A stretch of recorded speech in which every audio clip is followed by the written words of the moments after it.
Welcome to the Religious Studies Project. I'm Dave McConaughey, and with me today is... Andie Alexander. It's nice to be back with you again after an excellent weeks of current events news with our Discourse episode. We're so thankful to be able to bring scholars together to talk about the latest issues in religious studies as they appear in headlines throughout the world. This week's episode, I believe, is one that you did the interview for, Andie. Can you tell us a little bit about what we would expect to hear?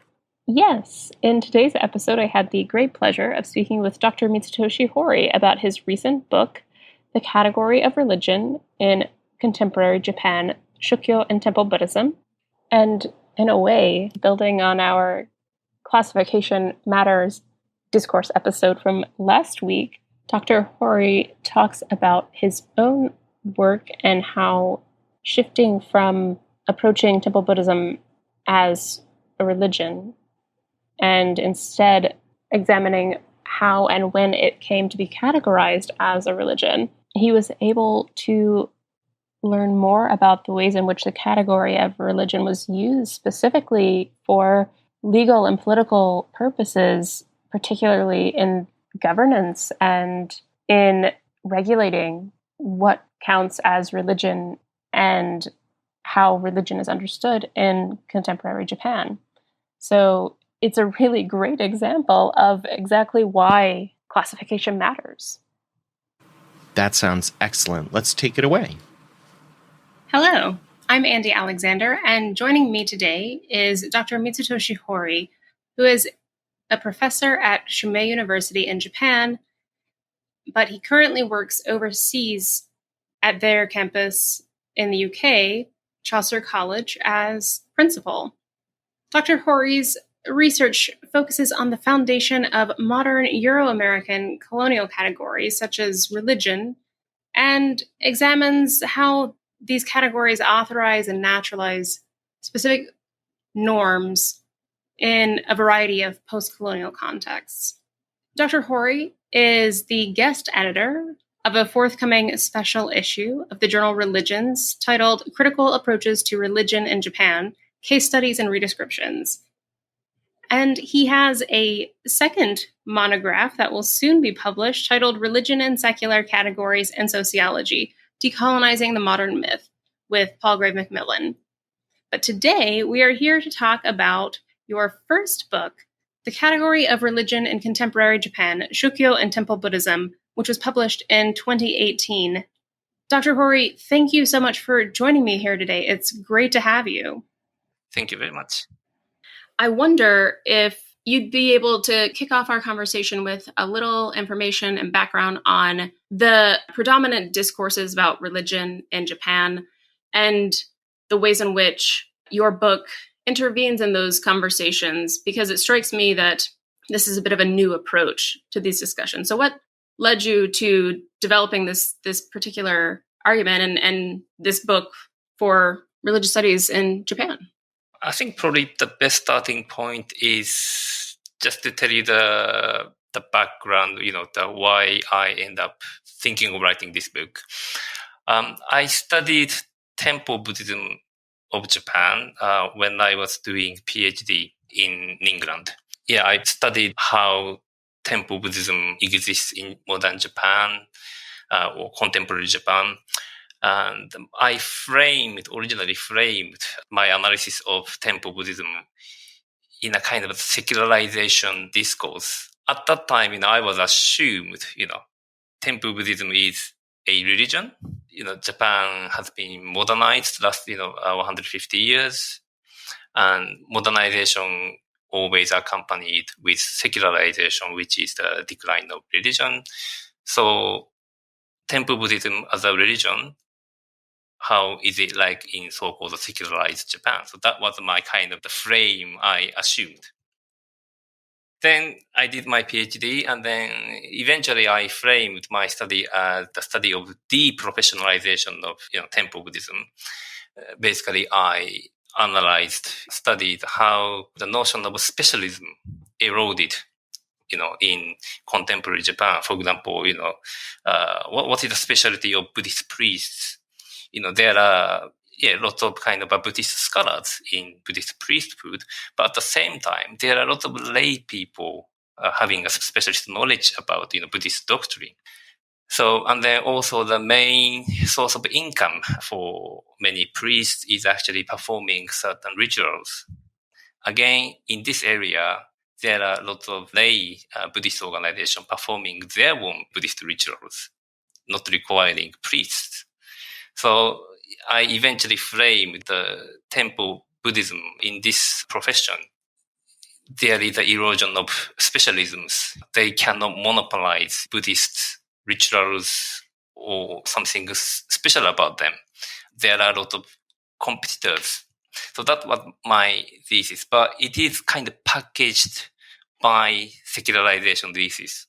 Yeah. So after my PhD, I actually, I got my PhD, so that was good. But after my PhD, I tried to publish one article out of my thesis. And then I wrote article and then I submitted it.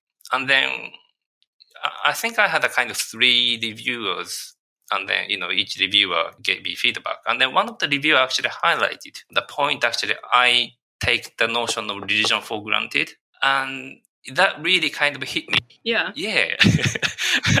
Actually, yeah. Because, I highlighted in my thesis, for example, how the idea of religion is so difficult to define. Mm-hmm.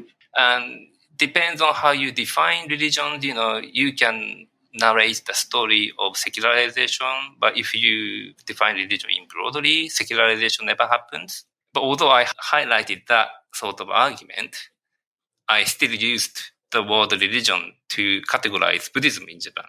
Yeah. And also packaged the idea of deprofessionalization in a sense of secularization, as if authentic religion is diminished. Mm-hmm. Temple Buddhism or Buddhist priests as a so-called religious profession, and their religious skills and knowledge has been deprofessionalized. Yeah. Right. Still, I was thinking, Buddhism is religion. Yeah. Then I get into all the literature of critical religions, which I didn't know until that time.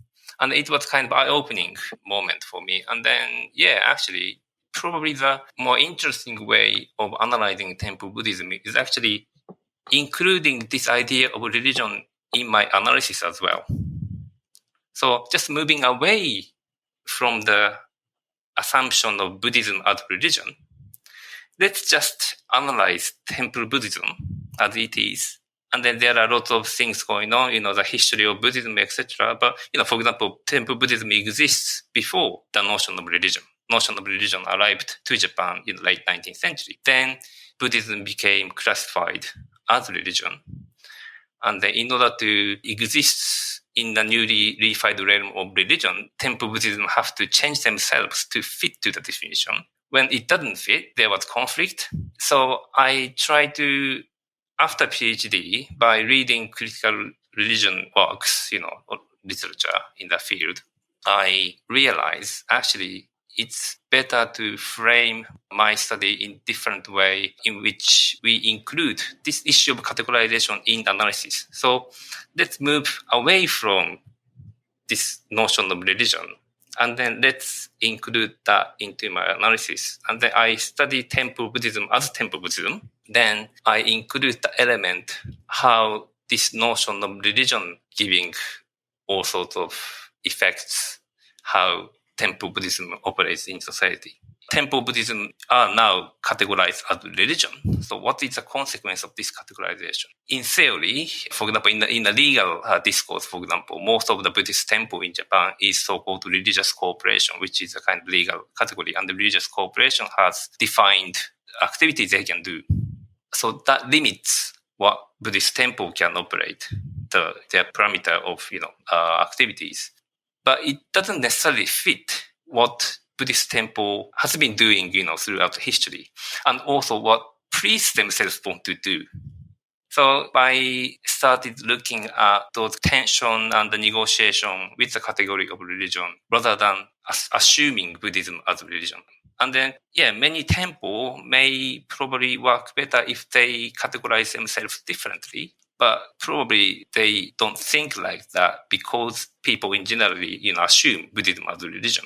So this kind of notion of, Buddhism as religion limit, what they can do. So that was my argument. Yeah. But that was now very different from, how I argued in my PhD thesis. So for me, it took about 10 years to just reframe everything in this way. Yeah. So that my book is kind of product of my post-PhD exploration. Yeah. That's really wonderful, though. And I think that's a great story of how we do tend to have this understanding of religion that we take for granted in its application, right, to different things. And you've gone back and rethought your entire doctoral project, which is really amazing and would take a lot of just questioning your own ideas and developing your own thoughts and analyses in very different ways. So that's fantastic. Yeah, I think once you manage to get away from that category, it's become more flexible for me to think about other things. And also I realized in many different academic disciplines or sub-disciplines, many scholars are actually doing it already. The same thing. Women's studies, for example. Absolutely. It is not a study to define what women are. Exactly. It is actually the study of the category of women. How, the notion of women, this kind of gender binary or binary of, two sexes, influence or affect, our everyday life, how we think, what we do, how it can be sometimes oppressive, And then Black studies, for example. Yeah, this is not the, study to define what the Blacks are, It is about this notion, study of this category, how this category invented, how it was applied, how it was utilized, how it oppressed people, and then how we should negotiate, how we should fight against, isn't it? So, yeah, actually we are doing it. So, but somehow when we talk about religion, we still not to get to that sort of stage. Somehow we tend to assume, something is a religion. Yes. But I think once we move away from this assumption and then start actually studying how actually we use these categories, I think we can uncover a lot of different things. Oh, I completely agree. That is kind of my way of understanding these issues. Yeah, no, I mean, I completely agree with you. You touched briefly on how Temple Buddhism, of course, predates the category of religion in Japan. And then how, in reading for the uses of this category, you were able to explore different effects of the category of religion in society, particularly the legal effects of this category. There's a particularly interesting thing about the public benefit aspect of the koeki, is that it? Yeah, that's correct, yeah. Could you just walk us through a little more of that? Yeah. In the legal discourse, religion is defined as something to do with so-called public benefit. There is a notion of, religion should be voluntary association which benefit the public, And also, this category of religion is separated from politics, economics, and also the commercial businesses. And then that defines what Buddhist temple, for example, any organization exists as a religious corporation. This is again legal category, incorporated as a religion, can do. Yeah, so they have to negotiate with the idea of, this legal definition, legal notion of religion, and then, other Buddhist temple, what they can do, what they cannot do. At the moment, their main source of income tend to be from funerals and also, the maintenance of graveyards, for example. Is funeral graveyards religious? This is a big question. Yeah, there are commercial industry, operating funeral businesses, but Buddhist priests, Buddhist temples, somehow they have to create the discourse or narrative which naturalize, their activity as religious. In exchange of their funeral service, they get a payment, for example, but they have to define their receiving of payment as offering rather than they cannot, for example, as a norm, they tend not to show the price of their service. Because if they show the price against that kind of service they provide, they take the risk of being defined as a commercial. Right. Yeah. So there are all sorts of negotiations they have to do. And then many organizations, for example, rent out some of their spare rooms for, the local clubs and social clubs, etc. Sometimes they do their own, they organize their own social club. And sometimes they ask for the membership fee. Yeah. But is it offering or, is it something that income against the commercial activity? What also things they sell, when they sell amulet, is it again commercial activity or is it so-called religious activity?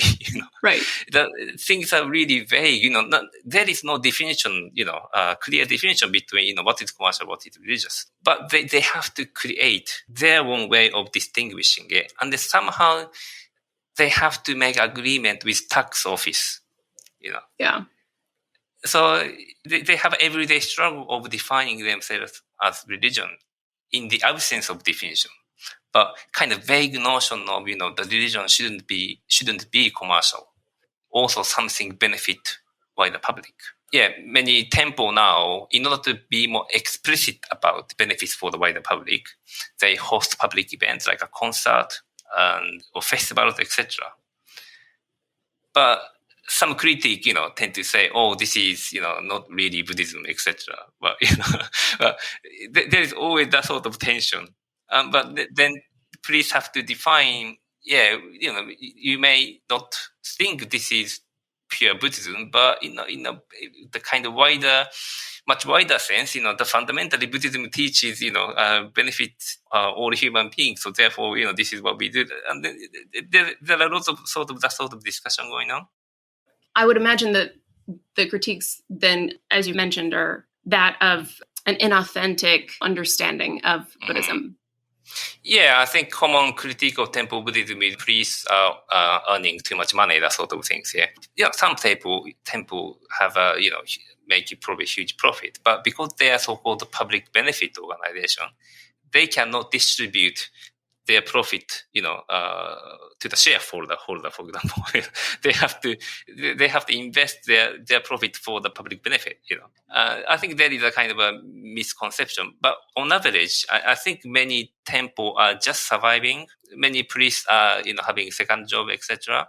And also some priests, because the number of temples are limited, and then there are lots of priests who hasn't got their own temples. So those priests now, for example, some of them established their own commercial company and dispatching licensed priests in a much cheaper prices to funerals and other ceremonies. So now there is a tension. Yeah, here a temple providing certain services as a religious corporation, but here commercial company providing exactly the same services at much cheaper prices. And commercial company, so-called religious organization doing exactly the same business. So there is always this dilemma. Almost feels like if temple just quit being categorized as religion, and then if they just establish commercial company, things may be much easier for them to do. Yeah, it's kind of notion of religion preventing priest exploring doing other things. Yeah, so many temple actually if many successful temple, for example, establishing independent charity organization or non-profit organization, organization independent from the temple to do other things, which temple cannot do because they are so-called religious organization. Generally, they have to negotiate different category all the time. Yeah. I'm thinking about this also kind of from my own American context, how at least for Japan is religion generally understood, how is it generally defined? Because of course here in the US, the emphasis is on like individual beliefs. And the reason I'm asking this is because I wonder what that category looks like in a Japanese context. Not that it's of course removed from others, as you know, but the general understandings of that, and then how that ties into the public benefit aspect. Because to me, it seems that in this sense, religion is less privatized and more social. Could you explain a little about that? Yeah, there is different meaning of religions in a kind of different layer of discourse. In a kind of the everyday language, the religion is almost like a representation of something weird. Yeah. When they say religion means something very dogmatic, something antisocial, something, committing too much. Yeah. So people tend to use the word religion in a kind of derogatory way. But in the legal discourse or, intellectual discourse, there is the religion often means something very kind of Protestant oriented, that privatized, something privatized, everyone have, fundamental belief, and that is religion. Yeah. So it's not necessarily manifested as an organization or, kind of group or movement. It's very personal. And another discourse of religion is actually continuous since the beginning of modern Japan, beginning of the arrival of, term religion in Japan. It was initially utilized as a category of governance by the government. Those groups or traditions defined as religion are supposed to be serving to the government in exchange of freedom. So initially it was Christianity, Buddhism, and very specific sect of Shintoism. Mm-hmm. And then, they served the government to support, government's kind of drive to modernization. But they were given the freedom to practice or, keep their doctrine. So that was the origin of, religion as a public benefit. And then, other groups which challenged the government, they are labeled as superstition. And then they were, any kind of value orientation outside of this legitimate religion are, subject of persecution. And then post-war legal framework inherited that pre-war notion of, religion as public benefit. That is how in post-war Japan, temples and shrines were incorporated in that principle. But that is a kind of very specifically legal definition of religion. Right. Yeah. And then I think tax office, charity commission, the equivalent of charity commission in Japan, that sort of organization, they operate, in that sort of level. But I think if you looking at the various, court cases, about freedom of religion, etc., I think the Protestant, notion of religion, still influence there. But in a more public discourse, very popular, literature or, news media, I think very derogatory, notion of religion is still, prevalent. Religion is something, another word for, the weirdness and antisocial or, cult, for example. I wonder if you could explain or give us a little sense of how you have applied this critical approach to your own analysis of social identities of Temple Buddhists. Like, this is something that within the field of religious studies gets a lot of pushback as wanting to do away with the category of religion, or, not taking it seriously, or dismissing experiences, what have you. I think probably, I don't know, for me, the one way of clarifying this is, for example, just imagine, we are studying race, yeah? And then we study each other, for example. Or I study you, your racial identity. And then I might think, you belong to the group conventionally categorized as white. Yeah. But when I interview you, or, if I study your life, I have to put my category aside. When I study your life, when I analyze, your narrative, I shouldn't project my assumption of, you as white. Yeah. And then I should include, how you negotiate, you kind of racial categorization, in your life. Yeah. And, I think equally apply, if you study me, my racial identity, I think you need to put your assumption about my category. You may think, I'm Asian, but you have to put your categorization aside. Mm-hmm. And then you need to study how I negotiate, with racial identification. So yeah, and for me, that studying Temple Buddhism, my entry point is, my own assumption, Temple Buddhism is a religion. Yeah. But, after PhD, I realized actually I have to put this, my assumption of Temple Buddhism as a religion aside. Yeah. And then rather than me framing them as a religion, I just have to study Temple Buddhism without, categorizing them. I already categorize them as a Temple Buddhism, but, but I think I just compromise it, for the sake of, naming these institutions.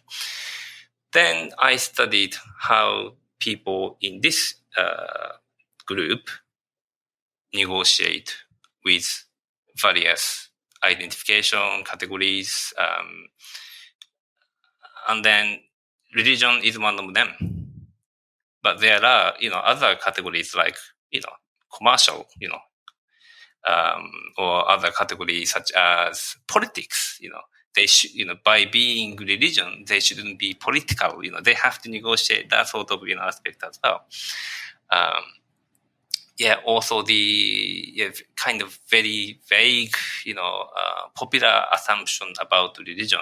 They have to say, we are religion, but we are different from what you mean by religion. That sort of way, Right. yeah. So that is how I approached. And then, as I said before, this way of looking at the issue, this way of analyzing, human phenomena is very much common in many academic disciplines. So for me, I just simply apply the same approach to study, kind of human phenomena, which is conventionally categorized as religion. Yeah, but I try not to categorize them as religion. I study how they negotiate these conventional categories. For me, by not using the term religion as a category of analysis, we can be more flexible and we can see different dynamics which would be prevented from seeing if we are using the category of religion. Yeah. As soon as we call, or in my PhD, because I assumed Buddhism is a religion, I made a kind of unfair judgment, by looking, they are having families, they have to raise income for their family. That activity became not authentic, right? Because of my idea of religion. Right. And that is not fair, and that is my assumption. And then actually that is, that sort of prejudice is they have to negotiate, you see? I got some, review of my book, but I think some people felt quite offended. I think this tends to be common response when we actually deconstruct the category religion in religious studies. Actually, I'm have a sociology background, so kind of I'm relatively newcomer to this religious studies, but even in the sociologists of religion, somehow we tend to receive sometimes slightly negative reaction, sense of resistance. Somehow deconstructing religion causes bit of tension. Mm-hmm.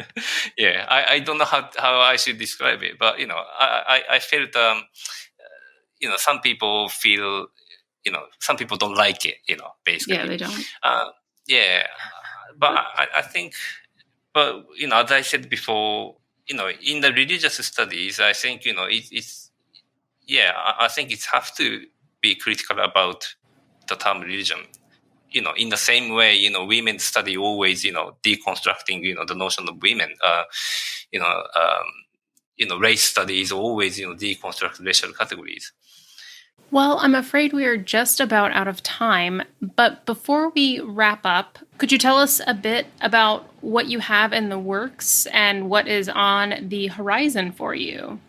Yeah, just finishing my manuscript at the moment. Hopefully, it will be published near future. Provisional title is Decolonizing the Modern Myth. My thesis is this fiction of modernity is founded upon religion secular binary. So when religious study try to deconstruct religion, it's touched upon really deep, fundamental aspect of how we perceive the world. It's a foundation of the fiction of capitalism, Yes. foundation of fiction of nation state, the foundation of coloniality, which still continue after the decolonization of, many former colonies. So it's the foundation of the power structure of the world. Absolutely. So my next book is actually unveiling, how this religion secular binary mystify modern myth as a factual reality. And also I'm including other modern categories such as politics, society, culture, those abstraction, how it operates to construct what we think real. My argument is by deconstructing this religion secular binary, by actually accepting, what we categorize as religion and what we conventionally categorize as secular are both actually, same kind of things. Yeah. Then I think we can actually find a better way to dialogue, communicate across, different cultures. So that was a kind of a theme of my new book. When I start writing my, the category of religion in contemporary Japan, that was my idea behind writing it. And then in my second book, I try to write specifically about that, kind of background of my previous book. Yeah. That sounds fantastic. I can't wait to read it. And hopefully we will be able to have you back to talk about that book when it comes out. Yeah, yes, please. I just want to thank you so much for joining me today. This has been a fantastic conversation. Thank you very much. Thanks for listening to that episode. Here at the Religious Studies Project, we appreciate the different kinds of support you can give. You can follow us on social media.